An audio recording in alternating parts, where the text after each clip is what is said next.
Welcome to TV 999 news. ముందుగా headlines చూద్దాం.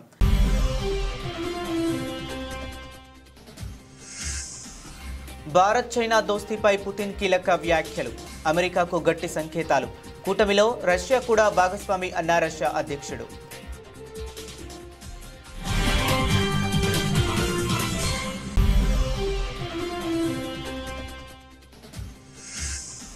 తనను ఫ్రెండ్ అంటూ ట్రంప్ పేర్కొనడంపై మోదీ స్పందన. ట్రంప్ స్నేహభావానికి మేం కట్టుబడి ఉన్నామన్న ప్రధాని మోదీ.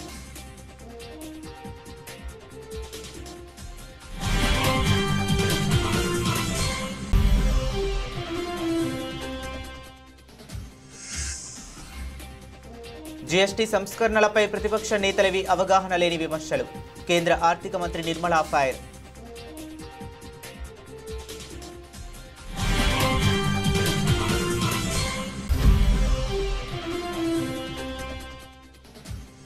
హిందువుల మనోభావాలు దెబ్బతీస్తున్న కాంగ్రెస్. ధర్మస్థలపై అసత్య ప్రచారం చేయించడంలో రాహుల్ గాంధీ హస్తం కూడా ఉందన్న గంగావతి ఎమ్మెల్యే గాలి జనార్దన్ రెడ్డి.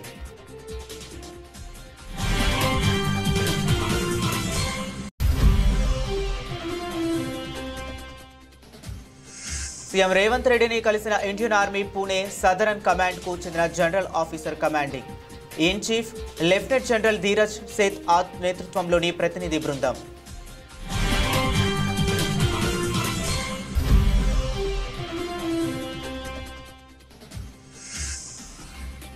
ఎరువుల లభ్యతపై సీఎం చంద్రబాబు టెలికాన్ఫరెన్స్.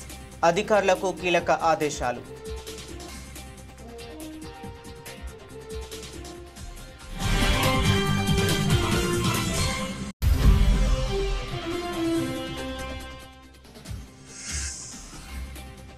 పార్టీ అధినేత కేసీఆర్తో హరీష్ రావు భేటీ. హాజరైన కేటీఆర్, పలువురు పార్టీ ప్రముఖులు.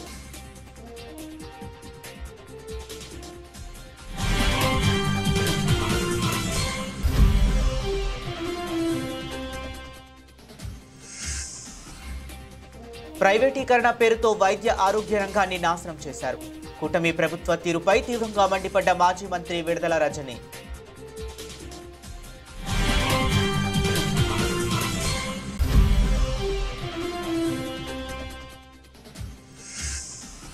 గంగమ్మ ఒడికి గణనాథుడు.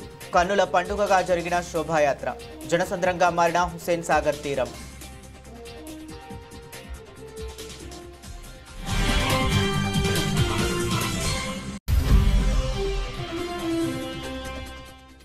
భక్తులకు కీలక అప్డేట్. చంద్రగ్రహణం కారణంగా తిరుమల శ్రీవారి ఆలయం మూసివేత. ఆదివారం మధ్యాహ్నం 3:30 నుండి సోమవారం ఉదయం 3 గంటల వరకు దర్శనాలు బంద్.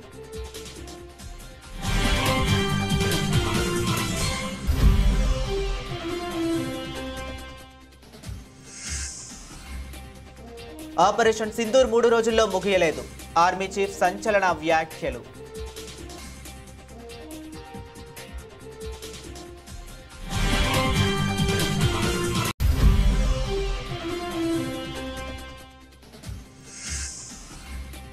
హైదరాబాద్ కేంద్రంగా భారీ డ్రగ్స్ రాకెట్. ఛేదించిన పోలీసులు 12,000 కోట్ల విలువైన మెఫోడ్రోన్ స్వాధీనం.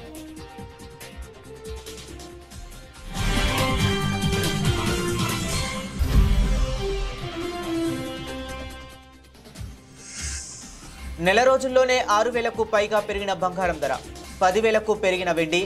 చారిత్రాత్మక గరిష్ట స్థాయికి చేరిన పసిడి వెండి.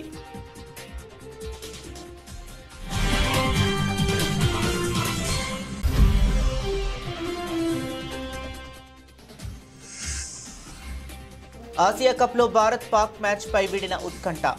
అధికారిక ప్రకటన చేసిన బీసీసీఐ.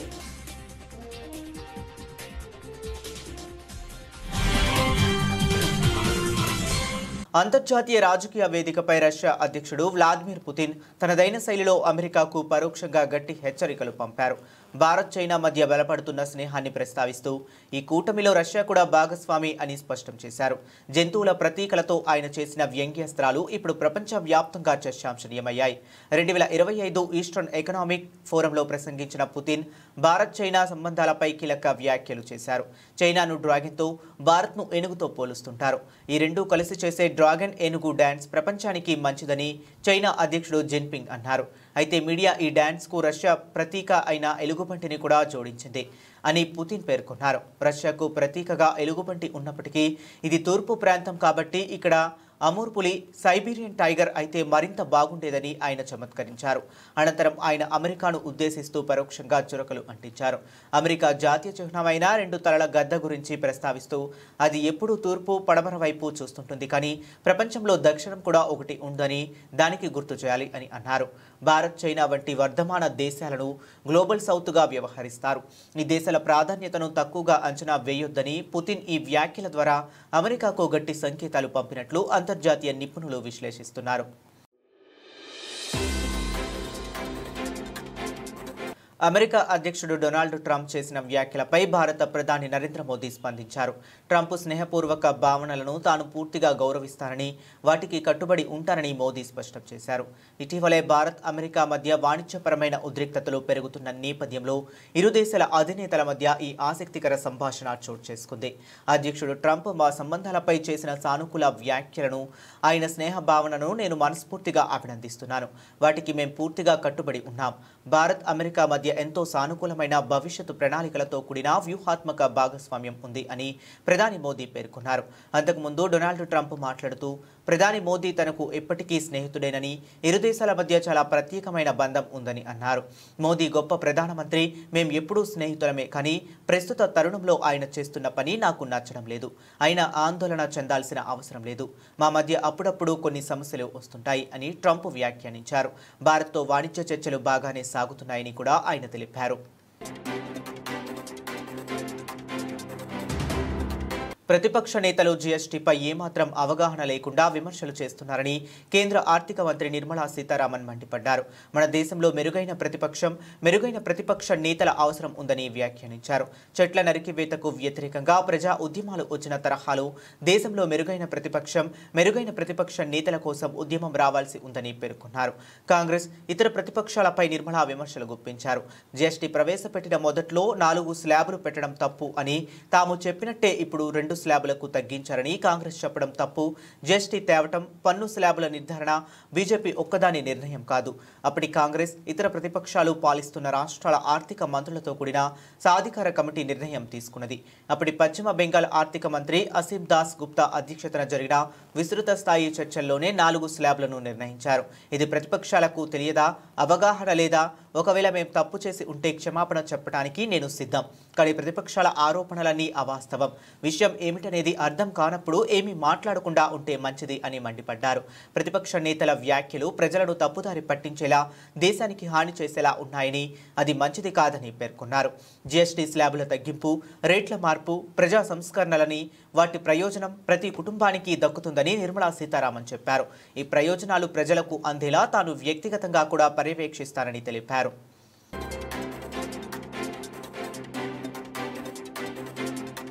హిందూ ఆలయాలపై కాంగ్రెస్ పార్టీ అసత్య ఆరోపణలు చేయిస్తుందని, హిందువుల మనోభావాలను దెబ్బతీస్తుందని గంగావతి ఎమ్మెల్యే గాలి జనార్దన్ రెడ్డి ఆరోపించారు. కాంగ్రెస్ ఎంపీ శశికాంత్ సెంథిల్ తెర వెనుక ఉండి యూట్యూబర్ల చేత ధర్మస్థల మంజునాథ ఆలయంలో హత్యలు జరిగాయని అసత్య ఆరోపణలు చేయించారని ఆయన తీవ్ర విమర్శలు చేశారు. బళ్ళారిలోని తన నివాసంలో బీజేపీ నాయకులతో కలిసి శనివారం గాలి జనార్దన్ రెడ్డి విలేకరుల సమావేశం నిర్వహించారు. ఎంపీ శశికాంత్ సెంథిల్తో పాటు కాంగ్రెస్ అగ్రనేత రాహుల్ గాంధీ కూడా తెర వెనుక ఉన్నారని ఆరోపించారు. ఈ కేసును సిబిఐ, ఎన్ఐఏకు అప్పగిస్తే వాస్తవాలు తెలుస్తాయని పేర్కొన్నారు. ధర్మస్థలలో హత్యలు జరిగాయని, మృతదేహాలను పూడ్చిపెట్టారని పోలీసులకు ఫిర్యాదు చేసిన మాజీ పారిశుద్ధ్య కార్మికుడు వాస్తవాలను అంగీకరించాడని, కొందరు ఒత్తిడి కారణంగానే అసత్య ఫిర్యాదు చేశారని ఒప్పుకున్నాడని గుర్తు చేశారు. అయితే గాలి జనార్దన్ రెడ్డి నిరాధార ఆరోపణలు చేశారని పేర్కొంటూ బెంగళూరు సిటీ సివిల్ కోర్టులో శశికాంత్ సెంథిల్ శనివారం పరువు నష్టం దావా వేశారు. ఇదిలా ఉండగా ధర్మస్థలలో యువతుల మృతదేహాలను పాతిపెట్టినట్టు అసత్య ఫిర్యాదు చేసిన మాజీ పారిశుద్ధ్య కార్మికుడు చెన్నయ్యకు కోర్టు 14 రోజుల రిమాండ్ విధించింది.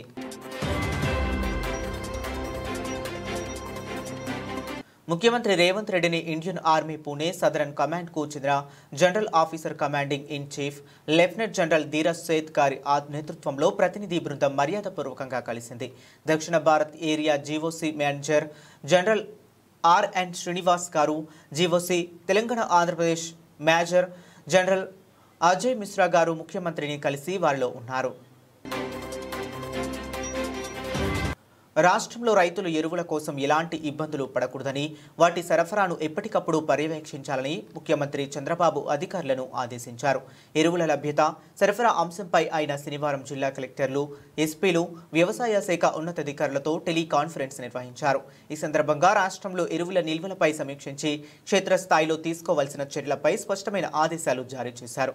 ప్రస్తుతం రాష్ట్ర వ్యాప్తంగా 77,396 మెట్రిక్ టన్నుల ఎరువులు అందుబాటులో ఉన్నాయని అధికారులు ముఖ్యమంత్రికి వివరించారు. దీనికి ఆధారంగా కాకినాడ పోర్టుకు చేరుకోనున్న నౌక ద్వారా మరో 15,000 మెట్రిక్ టన్నుల ఎరువులు అందుబాటులోకి రానున్నాయని తెలిపారు. రాబోయే 10 రోజుల్లో అదనంగా మరో 41,000 టన్నుల ఎరువులు నిల్వలు రాష్ట్రానికి రానున్నాయని వెల్లడించారు. దీంతో ఎరువుల కొరత అనే ప్రశ్నే ఉత్పన్నం కాదని ప్రభుత్వం స్పష్టం చేసింది. ఈ సందర్భంగా సీఎం చంద్రబాబు మాట్లాడుతూ ఎరువుల సరఫరా వ్యవస్థలో ఎలాంటి లోపాలు ఉండకూడదని నొక్కి చెప్పారు. గ్రామ, వార్డు సచివాలయాల సిబ్బంది నుండి జిల్లా కలెక్టర్ల వరకు ప్రతి ఒక్కరూ క్షేత్రస్థాయిలో పర్యటించి రైతులకు ఎరువులు సక్రమంగా అందుతున్నాయో లేదో పరిశీలించాలని ఆదేశించారు. ఎక్కడైనా సమస్యలు ఉంటే వెంటనే పరిష్కరించి రైతులకు అండగా నిలవాలని ఆయన సూచించారు. బీఆర్ఎస్ అధ్యక్షుడు మాజీ ముఖ్యమంత్రి కె చంద్రశేఖర్ రావుతో మాజీ మంత్రి హరీష్ రావు సమావేశమయ్యారు. ఎర్రవెల్లిలోని ఫామ్ హౌస్ కు వెళ్లిన హరీష్ రావు పార్టీ అధినేతను కలిశారు. అప్పటికే కేటీఆర్ సహా పలువురు పార్టీ ప్రముఖులు అక్కడ ఉన్నారు. ఇటీవల అసెంబ్లీలో చోటు చేసుకున్న పరిణామాలు, కాళేశ్వరం ప్రాజెక్టుపై దర్యాప్తునకు సీబీఐకి అప్పగించడం, ఎమ్మెల్సీ పదవికి బీఆర్ఎస్ పార్టీకి ప్రాథమిక సభ్యత్వానికి కవిత రాజీనామా చేయటం వంటి అంశాలపై వీరు చర్చించినట్లు తెలుస్తుంది. ఇటీవలే హరీష్ రావుపై కవిత సంచలన ఆరోపణలు చేసిన విషయం విదితమే అయినా తనపై కావాలని దుష్ప్రచారం చేస్తున్నారని బీఆర్ఎస్ ఎమ్మెల్యే హరీష్ రావు అన్నారు. తన రాజకీయ జీవితం తెలంగాణ ప్రజల ముందు తెరచిన పుస్తకం లాంటిదని ఆయన పేర్కొన్నారు. తెలంగాణ రాష్ట్ర సాధనలో తన నిబద్ధత అందరికీ తెలుసని వ్యాఖ్యానించారు.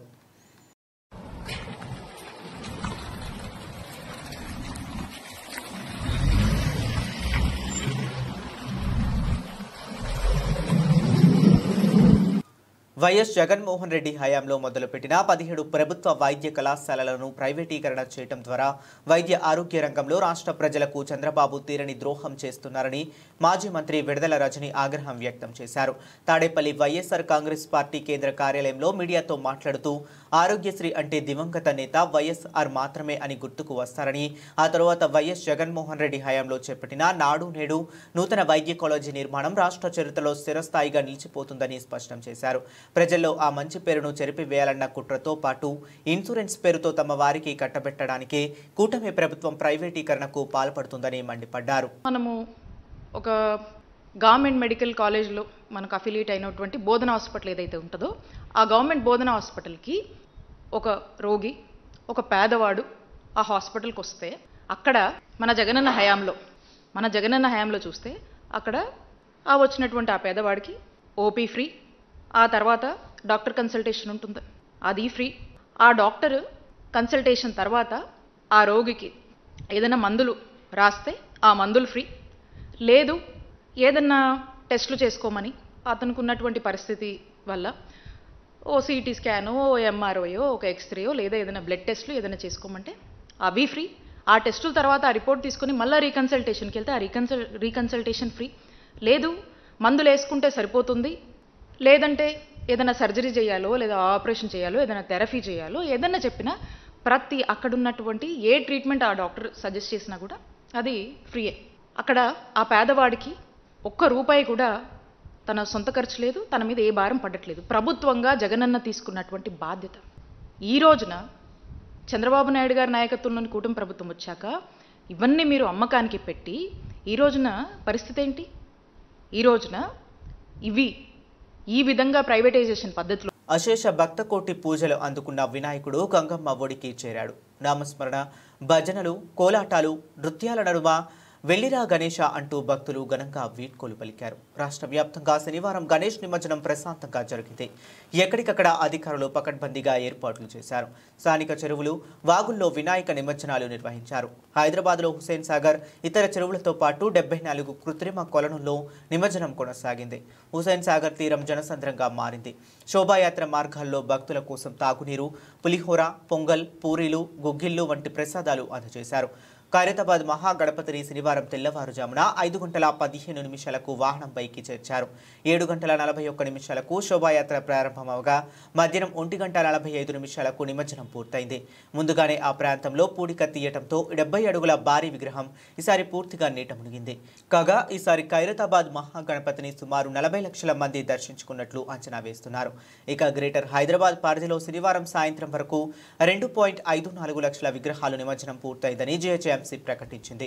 కనీసం 1.5 అడుగుల కన్నా పెద్ద విగ్రహాలను లెక్కించామని తెలిపింది. 3 అడుగులలోపు విగ్రహాలు 92,000కు పైగా ఉండగా అంతకన్నా పెద్దవి 1.62 లక్షలకు పైగా ఉన్నాయని వెల్లడించింది. హైదరాబాద్లో గణేష్ నిమజ్జనం సందర్భంగా హుసేన్ సాగర్ పరిసర ప్రాంతాలకు వచ్చే భక్తుల కోసం 600 బస్సులు రైల్వే శాఖ అదనపు MMTS సర్వీసులు నడిపాయి. అర్ధరాత్రి 2 గంటల వరకు మెట్రో రైల్ సర్వీసులను కొనసాగించారు.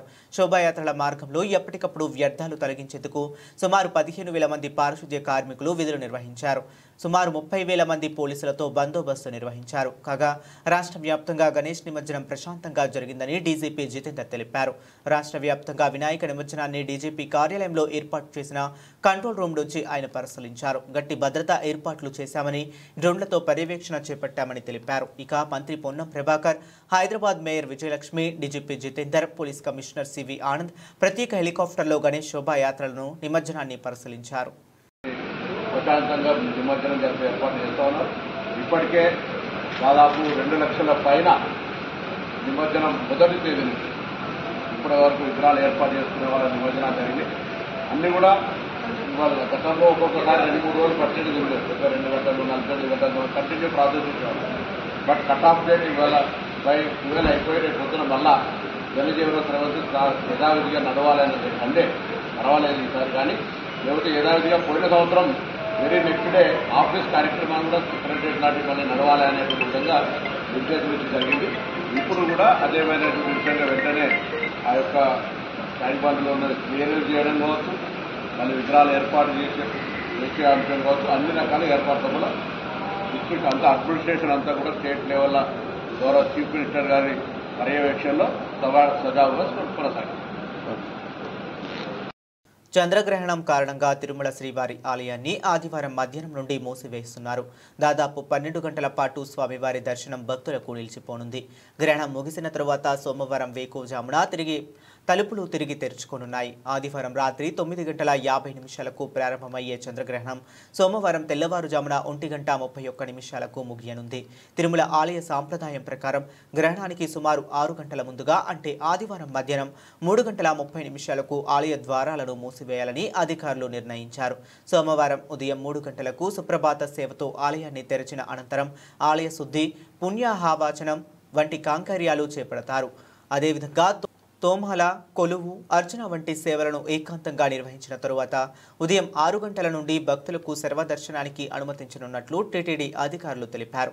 ఇదిలా ఉండగా తిరుమలలో భక్తుల రద్దీ కొనసాగుతుంది. సర్వదర్శనం క్యూ లైన్లు శనివారం నాటికే బాటగంగమ్మ ఆలయం వరకు చేరాయి. ఆలయం మూసివేసేలోపు క్యూలో ఉన్న భక్తులందరికీ దర్శనం కల్పించేందుకు అధికారులు ఏర్పాట్లు చేస్తున్నారు. గ్రహణం కారణంగా ఆదివారం జరగాల్సిన ఊంజల్ సేవ, ఆర్జిత బ్రహ్మోత్సవం, సహస్ర దీపాలంకార సేవలతో పాటు పౌర్ణమి గరుడ సేవను కూడా టీటీడీ రద్దు చేసింది. భక్తుల సౌకర్యార్థం టీటీడీ ప్రత్యేక ఏర్పాట్లు చేసింది.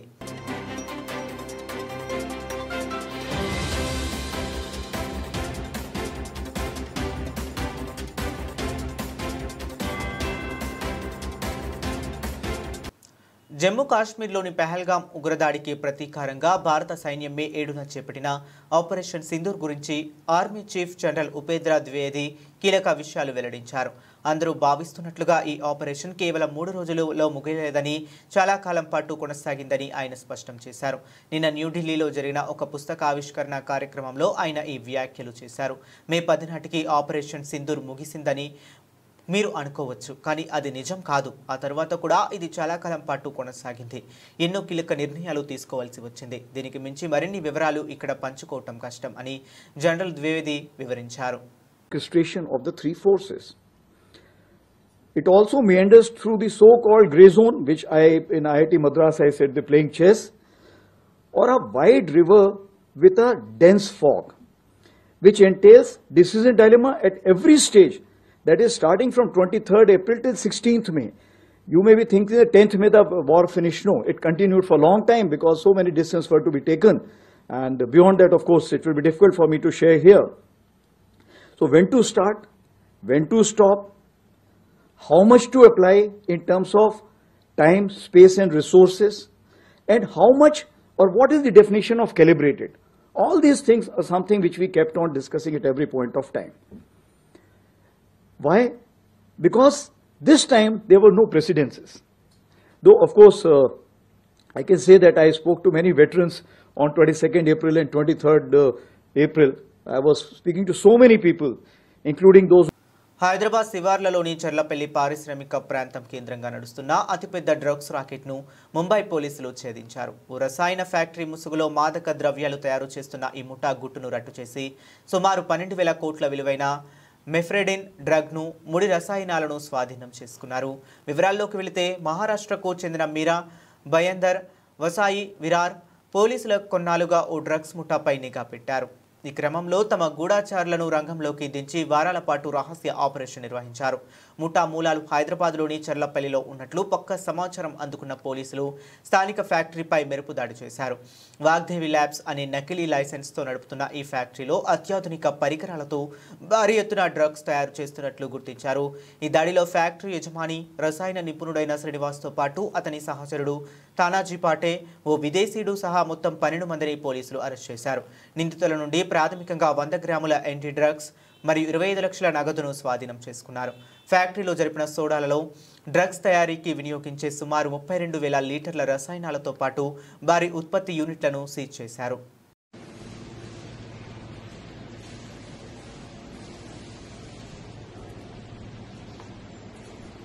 దేశీయ బులియన్ మార్కెట్లో బంగారం, వెండి ధరలు దూసుకుపోతున్నాయి.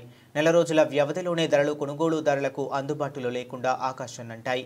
అంతర్జాతీయంగా నెలకొన్న రాజకీయ ఉద్రిక్తతలు, ఆర్థిక అనిశ్చితల నేపథ్యంలో పసిడి, వెండి ధరలు రికార్డులు సృష్టిస్తున్నాయి. గత 30 రోజుల్లో 10 గ్రాముల బంగారంపై 6,000కు పైగా, కేజీ వెండిపై 10,000కు పైగా ధర పెరగడం మార్కెట్ వర్గాలను సైతం ఆశ్చర్యానికి గురిచేస్తుంది. Indian bullion and jewelleries association గణాంకాల ప్రకారం ఆగస్టు 5న 1,76,000గా ఉన్న 24 క్యారెట్ల బంగారం ధర శుక్రవారం నాటికి 6,262గా పెరిగి 1,06,338 వద్ద స్థిరపడింది. మల్టీ కమోడిటీ ఎక్స్చేంజ్లో అక్టోబర్ 3న గడువు ముగిసేలోపు గోల్డ్ ఫ్యూచర్ ధర ఏకంగా 1,07,740 వద్ద ఆల్ టైమ్ రికార్డును నమోదు చేసింది. ఈ వారంలోనే తులం బంగారంపై 1,845 పెరగడం గమనార్హం. బంగారంతో పాటు వెండి కూడా పోటీ పడుతుంది. సెప్టెంబర్ 4న కేజీ వెండి ధర చరిత్రాత్మక గరిష్ట స్థాయి అయిన 1,23,207కు తాకింది. శుక్రవారం స్వల్పంగా తగ్గి 1,23,170 వద్ద ముగిసింది. ఆగస్టు 5న 1,12,422గా ఉన్న కిలో వెండి ధర నెల రోజుల్లోనే 10,748 మేర పెరిగింది. ఈ వారంలో కూడా వెండి ధర స్థిరంగా పెరుగుతూ వచ్చింది.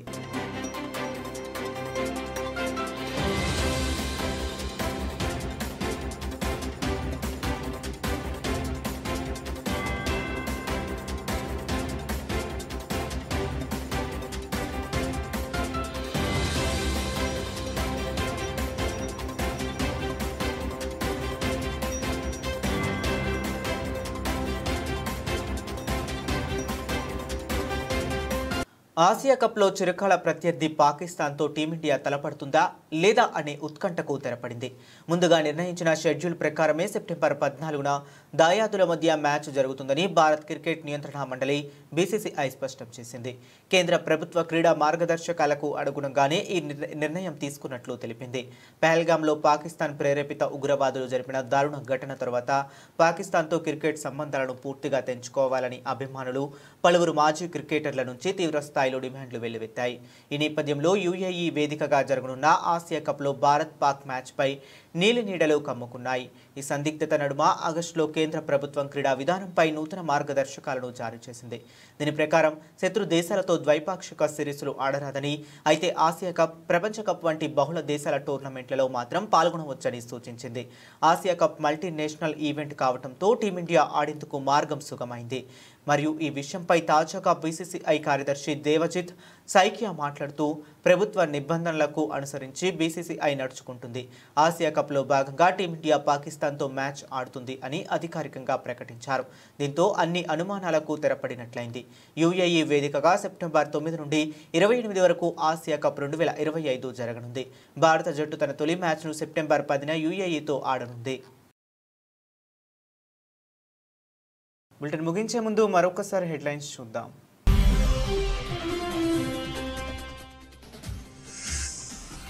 భారత్ చైనా దోస్తీపై పుతిన్ కీలక వ్యాఖ్యలు. అమెరికాకు గట్టి సంకేతాలు. కూటమిలో రష్యా కూడా భాగస్వామి అన్న రష్యా అధ్యక్షుడు.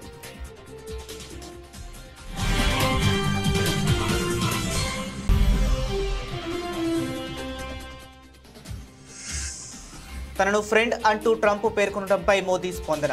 ట్రంప్ స్నేహభావానికి మేం కట్టుబడి ఉన్నామన్న ప్రధాని మోదీ.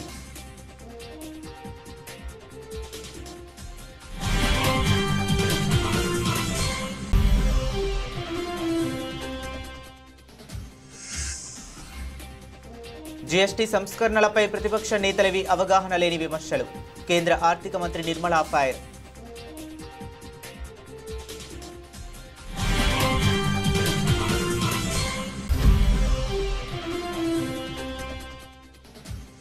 హిందువుల మనోభావాలు దెబ్బతీస్తున్న కాంగ్రెస్. ధర్మస్థలపై అసత్య ప్రచారం చేయించడంలో రాహుల్ గాంధీ హస్తం కూడా ఉందన్న గంగావతి ఎమ్మెల్యే గాలి జనార్దన్ రెడ్డి.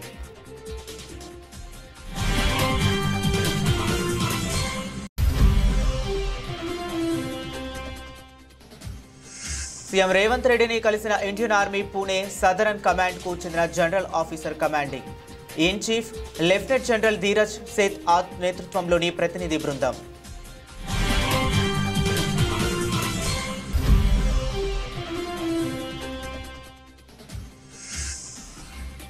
ఎరువుల లభ్యతపై సీఎం చంద్రబాబు టెలికాన్ఫరెన్స్.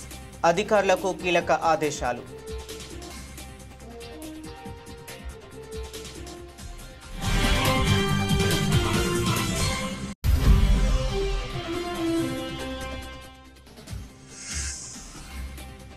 పార్టీ అధినేత కేసీఆర్తో హరీష్ రావు భేటీ. హాజరైన కేసీఆర్, పలువురు పార్టీ ప్రముఖులు.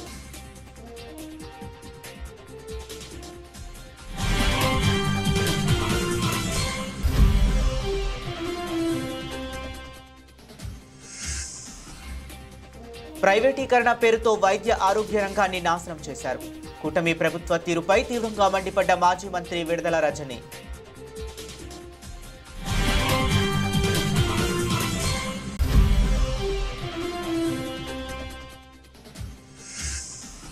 గంగమ్మ ఒడికి గణనాథుడు. కన్నుల పండుగగా జరిగిన శోభాయాత్ర. జనసంద్రంగా మారిన హుస్సేన్ సాగర్ తీరం.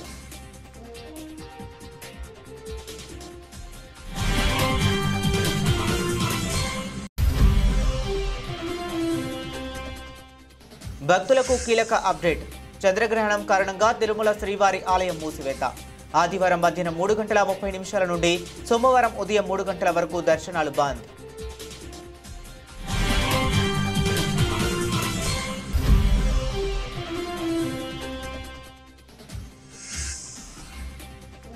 ఆపరేషన్ సింధూర్ 3 రోజుల్లో ముగియలేదు. ఆర్మీ చీఫ్ సంచలన వ్యాఖ్యలు.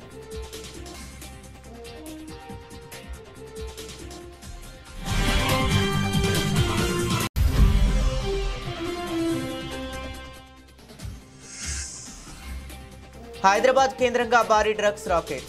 ఛేదించిన పోలీసులు 12,000 కోట్ల విలువైన మెఫోడ్రోన్ స్వాధీనం.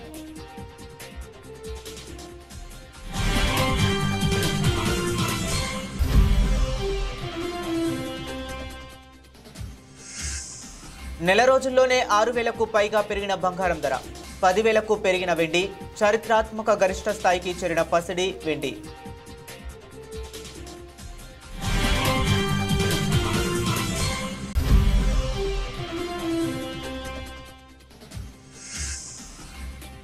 ఆసియా కప్లో భారత్ పాక్ మ్యాచ్ పై వీడిన ఉత్కంఠ. అధికారిక ప్రకటన చేసిన బీసీసీఐ.